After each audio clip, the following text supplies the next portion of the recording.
Lord. கிறிஸ்தவ திருமணத்தின் போது மணமகளும் மணமகனும் ஒரு உடன்படிக்கையை பண்ணிக்கொள்வாங்க. என்னன்னு தெரியுமா? இன்பத்திலும் துன்பத்திலும் கஷ்டத்திலும் நஷ்டத்திலும் கடைசி வர, அதாவது மரணம் நம்மை பிரிக்கும் வர நான் உன் கூடவே இருப்பேன், நான் உன்னை விட்டு விலக மாட்டேன் அப்படின்னு உடன்படிக்கை பண்ணுவாங்க. ஆனால் அந்த உடன்படிக்கையை கடைசி வர நிறைவேற்றுகிறார்களான்னு கேட்டால், கர்த்தருக்கு பயந்து அவருக்கு கீழ்ப்படிந்து பரிசுத்த ஆவிக்குரிய வாழ்க்கை வாழ்கிற பிள்ளைகள் கண்டிப்பாக அந்த வார்த்தையை நிறைவேற்றுவாங்க. ஆண்டவருடைய பிள்ளைகளே தங்களுடைய உடன்படிக்கையை நிறைவேற்றும் பொழுது ஆண்டவர் உங்களோடு உடன்படிக்கை பண்ணா நிறைவேற்றாமல் இருப்பாரா?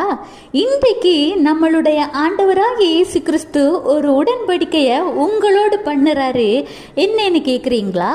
யோசுவா 1:5, நீ உயிரோடு இருக்கும் நாளெல்லாம் ஒருவனும் உனக்கு முன்பாக எதிர்த்து நிற்பதில்